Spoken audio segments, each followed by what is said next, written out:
আমার আল্লাহ তাআলা কোরআনে কারীমের ভিতরে বলেছেন, মান আমিলা সালিহাম মিন যাকারিন আও উনসা ওয়া হুয়া মুমিনুন ফালানুহইয়ান্নাহু হায়াতান তাইয়্যিবা ওয়া লানাজজিয়ান্নাহুম আজরাহুম বিআহসানি মা কানু ইয়ামালুন। ওহে দুনিয়ার মানুষ, যদি তুমি ঈমানের ভিত্তিতে নেক আমল করো, তাহলে আমি আল্লাহ তোমাকে উত্তম পবিত্র জীবন দান করব এবং সেই সাথে আমি তোমাকে এমন প্রতিদান দিব, তুমি আমলের ভিত্তিতে যে প্রতিদানের মালিক হইতা, আমি আল্লাহ ওয়াদা করতেছি তার চাইতেও বেশি আমলের প্রতিদান আমি তোমাকে দেব। ব্যক্তির পক্ষ থেকে কাজ হইল দুইটা। এক নাম্বার হইতেছে ঈমান, দ্বিতীয় নাম্বার হইতেছে আমালে সালেহ। ব্যক্তি যদি এই দুই কাজের উপর প্রতিষ্ঠিত হয়ে যায়, পরিপূর্ণ ঈমানের উপর যদি ব্যক্তি প্রতিষ্ঠিত হয়, আর সেই ভিত্তিতে যদি সে আমালে সালেহের উপর নিজের জীবনকে প্রতিষ্ঠিত করে, আমার আল্লাহ ওয়াদা করেছেন, বান্দা তুমি কাজ করেছো দুইটা, একটা হলো ঈমান আর একটা হলো আমালে সালেহ। আমি আল্লাহ তোমাকে ওয়াদা করতেছি, তোমার এই দুই কাজের জন্য আমি তোমাকে দুইটা পুরস্কার দেব। এক নাম্বার পুরস্কার হলো, বান্দা আমি তোমার জীবনটাকে পবিত্র বানায় দিব। সুবহানাল্লাহ, বান্দা আমি তোমার জীবনটাকে পবিত্র বানায় দিব। দ্বিতীয় প্রতিদান হইতেছে, বান্দা তুমি যে পরিমাণ আমল করো তার জন্য যতটুকু প্রতিদান তুমি পাওয়ার ছিলে, আমি আল্লাহ তোমার কাছে ওয়াদা করে বলতেছি, আমি তোমার পাওনার চাইতেও অনেক বেশি প্রতিদান তোমাকে দেব। সুবহানাল্লাহ। তাহলে আমার আর আপনার কাজ হইতেছে কয়টা? দুইটা। এক নাম্বার হইতেছে ঈমান আর একটা হইতেছে আমালে সালেহ। আমার আল্লাহ ওয়াদা করেছেন, আমার আর আপনার যদি কিনা এই দুই কাজ থাকে, একটা হলো ঈমান আর একটা হলো আমালে সালেহ, আমার আল্লাহ আপনাকে আমাকে পুরস্কার দিবেন দুইটা। এক নাম্বার হইতেছে আমাকে আপনাকে পবিত্র জীবনের মালিক বানাবেন, আর দ্বিতীয় নাম্বার হচ্ছে আমি আপনি যে টুটাফাটা আমল করি সেই আমলের চাইতে অনেক বেশি সওয়াব আপনাকে আমাকে আমার আল্লাহ প্রদান করবেন। এই আয়াতের ভিতরে আল্লাহ বলেছেন, মান আমিলা সালিহাম মিন যাকারিন আও উনসা ওয়া হুয়া মুমিন। যদি কোনো ব্যক্তি ঈমান আনার পরে যদি সে নেক আমল করে, আমালে সালেহ করে, অন্য আয়াতের ভিতরে আল্লাহ তাআলা বলেছেন, মান আরাদাল আখিরাতা ওয়া সাআ লাহা সাইয়াহা। যে ব্যক্তি আখিরাতকে চায় এবং সেই আখিরাতের জন্য আমাল করে।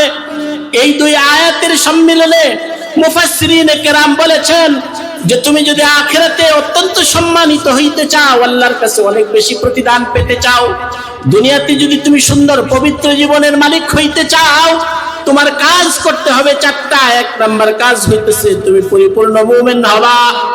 দ্বিতীয় নাম্বার কাজ হইতেছে তুমি আমালে সালেহ করবা। তৃতীয় নাম্বার হচ্ছে তোমার সেই আমালে সালেহ গুলোকে তুমি তোমার নেক এবং উত্তম নিয়তের ভিত্তিতে করবা, ইখলাসের সাথে করবা। চতুর্থ নাম্বার হইতেছে তোমার সমস্ত আমাল গুলোকে তোমার নবীর তরিকা অনুসারে করবা। কয়টা কাজ আমাদের? চারটা। এক নাম্বার হচ্ছে ঈমান, দ্বিতীয় নাম্বার হচ্ছে আমাদের আমালে সালেহ নেক আমল, তৃতীয় নাম্বার হইতেছে ওই আমলগুলো করার সময় ইখলাসের সাথে করতে হবে, চতুর্থ নাম্বার হইতেছে আমাদের সেই আমলগুলো করার তরিকা হবে মুহাম্মদুর রাসূলুল্লাহর তরিকা।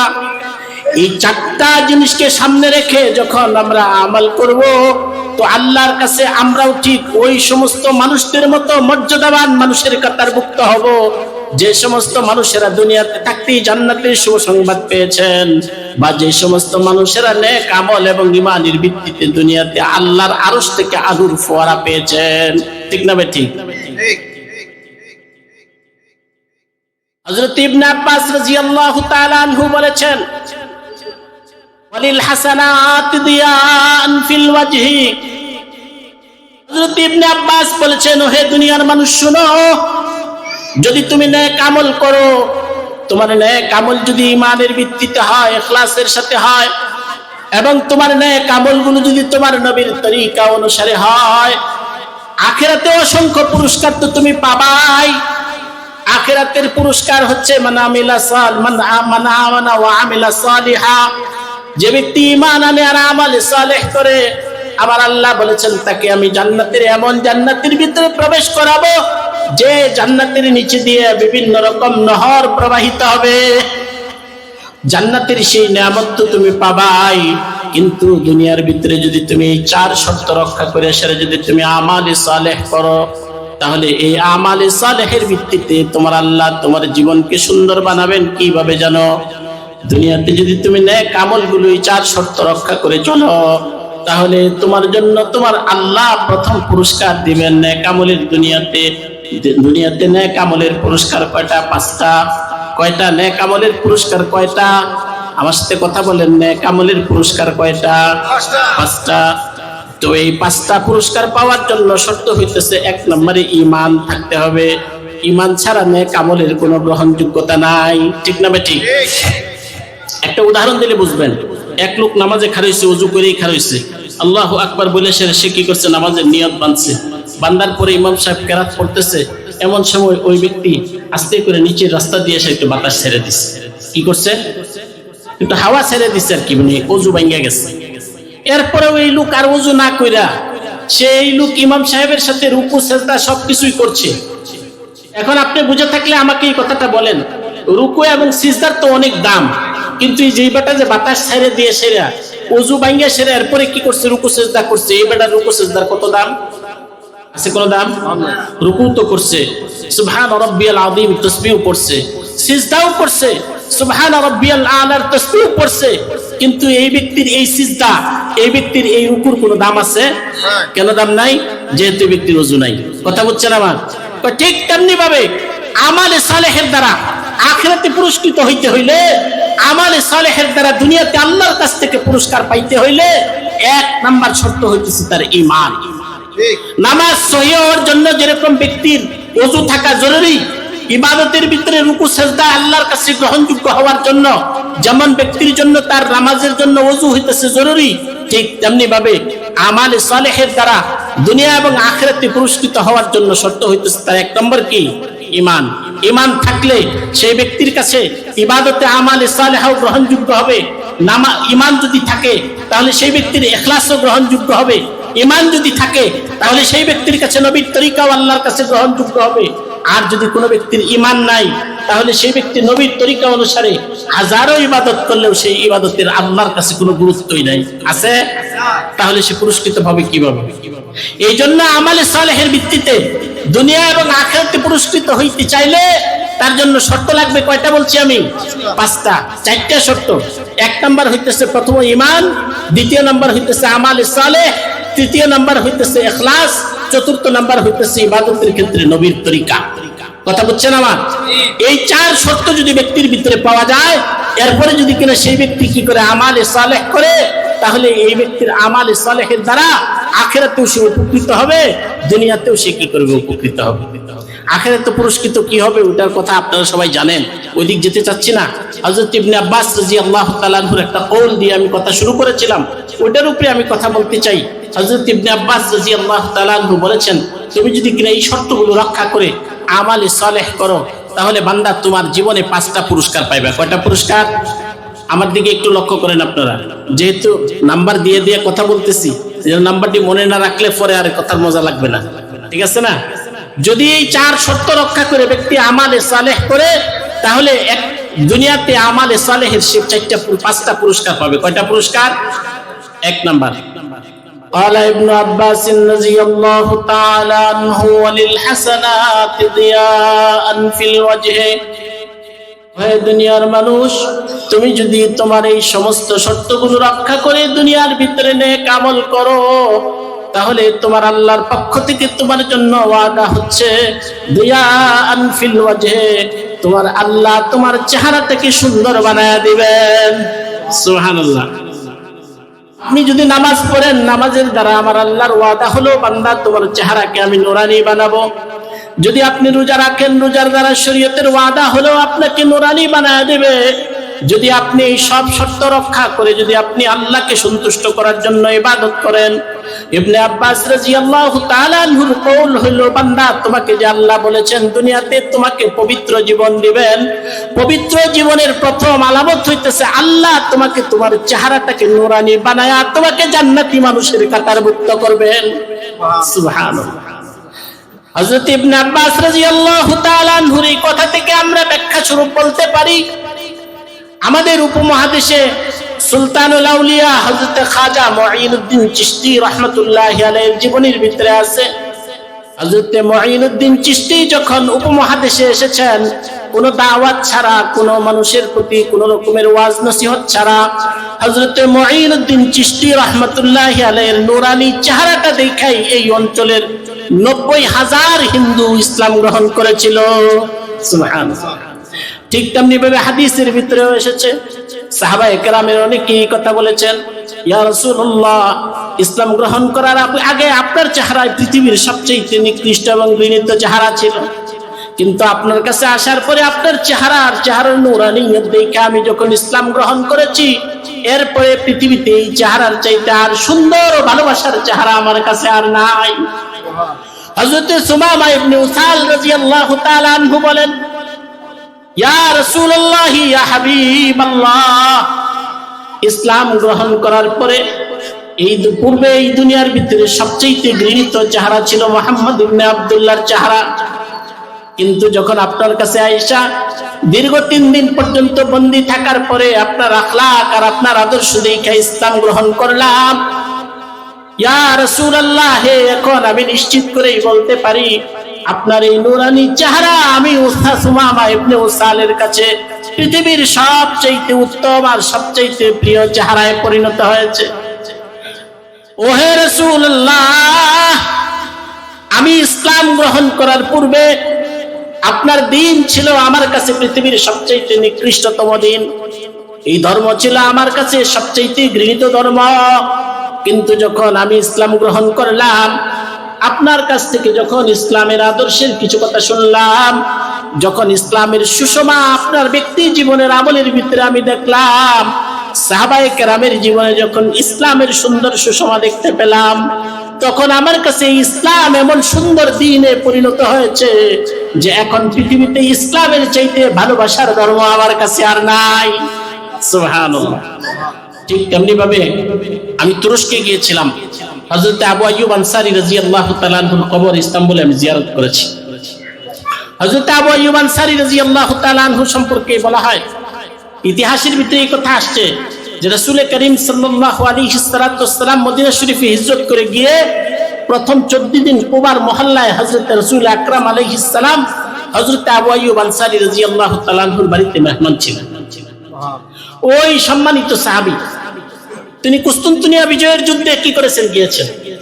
যাওয়ার পরে যখন যুদ্ধের এক পর্যায়ে তিনি শাহাদাত বরণ করতেছেন, মৃত্যুর সময় কাছে এসে গেছে, হযরত আবু আইয়ুব আনসারী তার সাথীদেরকে এই কথা বলেছেন, ভাই, আমি যদি মৃত্যুবরণ করি, শহীদ হয়ে যাই, তাহলে আমার লাশটাকে ওই জায়গায় তোমরা দাফন করবা না, বরং আমার লাশটাকে, আমার চেহারাটাকে খুইলা, কাফনের কাপড় পরায়া আমার চেহারাটাকে খুইলা তোমরা কাঁধের উপরে আমাকে নিয়ে জিহাদ করতে করতে তোমরা যাইবা, সর্বশেষ যে জায়গা পর্যন্ত যাইতে পারো ওই জায়গায় গিয়ে সেরা আমার লাশটাকে তোমরা কি করবে, দাফন করবে। সাহাবায়ে কেরাম তাই করলেন। হযরত আবু আইয়ুব আনসারী রাদিয়াল্লাহু তাআলা আনহুর চেহারাকে সুন্দর করে খুইলা সেরা বাকি শরীরের ভিতরে কাফন পরায়া কাঁধের ভিতরে সুন্দর করে লাশ নিয়ে সেরা সম্মুখে অগ্রসর হইলেন। ঐতিহাসিকগণ লিখেছে, এই মৃত মানুষের নুরানি চেহারা দেখা ওই ইস্তাম্বুলের 1,20,000 খ্রিস্টান মুসলমান হয়েছে। সুবহানাল্লাহ। তাহলে এই নুরানি চেহারার দাম আছে না আছে? আল্লাহর নবীর প্রিয় সাহাবী হযরতে, সময় শেষ হলে আমাকে বলেন, আল্লাহর নবীর প্রিয় সাহাবী হযরত ইবনে আব্বাস রাদিয়াল্লাহু তাআলা আনহু বলছেন যে তুমি যদি এই 4 শর্তের সাথে ইখলাসের সাথে নেক আমল করো, তো তোমার আল্লাহ তোমার চেহারাটাকে সুন্দর বানায় দিবে। হুজুর, আপনাদেরকে আমি একটা কথা বলি, আমার দিকে একটু দৃষ্টি দেন। মাদ্রাসার ছাত্রদের চেহারা দেখলে বোঝা যায় না এটা মাদ্রাসায় পড়ে? আপনারা কি বুঝেন? আমি বুঝি। প্যান্ট শার্ট পরলেও, টি শার্ট পরলেও, লুঙ্গি পরে রাস্তায় হাঁটলেও চেহারা দেখলে আমি বুঝি ছেলেটা মনে হয় মাদ্রাসায় পড়ে। এটা কেমনে বোঝা যায়? অভিজ্ঞ লোকেরা বুঝে। তার চেহারার ভিতরে আল্লাহ যে ইমানের নূর দিয়ে দিয়েছে, ইলমের যে নূর দিয়েছে, আমালের যে নূর দিয়েছে, সেটা দেখলে, তার চেহারা দেখলে কি করা যায়, বোঝা যায়। মাঝে মাঝে এরকম হয়, বিভিন্ন জায়গায় ওয়াজ নসিহতে তো যাই, হোটেলে গিয়ে সেটা দেখি এমন একটা বাচ্চা খাবার পরিবেশন করতেছে, যে ছেলেটার চেহারা দেখে আমার কাছে মনে হইতেছে যে ছেলেটা মাদ্রাসায় পড়ছে। অনেক সময় আছে না, ছাত্ররা হেফজখানায় পড়তেছে না, বাইকে যায়। বাইকে যাওয়ার পরে বাপের কাছেও তো যাইতে পারে না, বাগজে।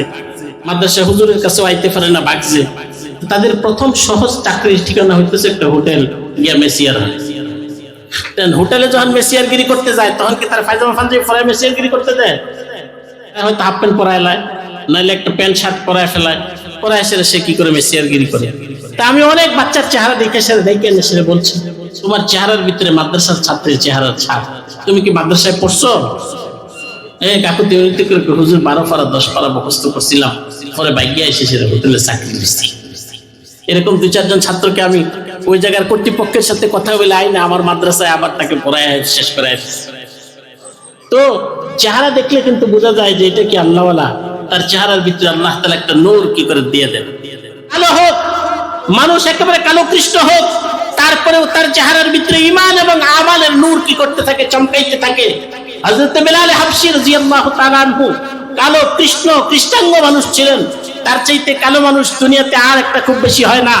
তারপরেও হযরত বিলাল হাবশীর চেহারার ভিতরে ঈমান এবং আমালের যে নূর টপকাইতো, সেই ঈমান ও আমালের নূর সাহাবায়ে কেরাম দেখে কি করতেন, বুঝতেন। কথা ঠিক না বেটি? তাহলে 1 নাম্বার পুরস্কার হইতেছে 4 শর্তের সাথে নেক আমল করলে প্রথম পুরস্কার হইতেছে আল্লাহর ওয়াদা হইতেছে তোমার চেহারাটাকে আল্লাহ সুন্দর বানায় দিবে। কথা ঠিক না বেটি? দ্বিতীয় আসেন, عن ابن عباس رضي الله تعالى عنه أنه قال وللحسنات ضياء في الوجه ونورا في القلب।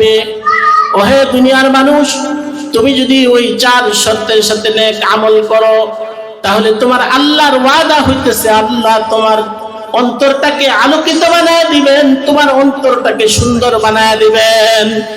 বলেন না সুবহানাল্লাহ। একজন মানুষ ভালো হওয়ার জন্য প্রধানতম শর্ত হইতেছে তার দিল ঠিক হওয়া। যদি দিল ভালো হয়ে যায়, অন্তর ভালো হয়ে যায়, দুনিয়ার সব কিছু ভালো হয়ে যায়।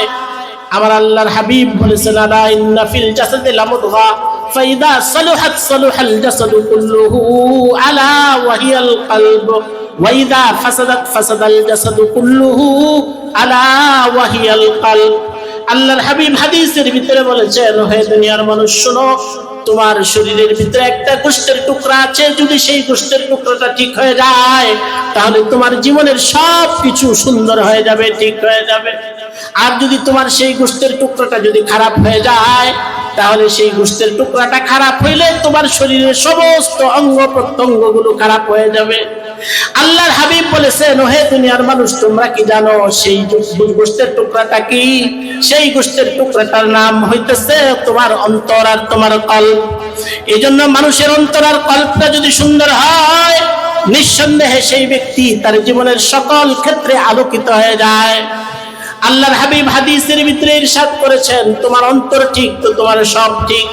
এই জন্য হযরত ইবনে আব্বাস রাদিয়াল্লাহু তাআলা আনহু বলেছেন, ওয়ালিল হাসানাত দিয়ান ফিল ওয়াজহি ওয়া নূরান ফিল কলবি।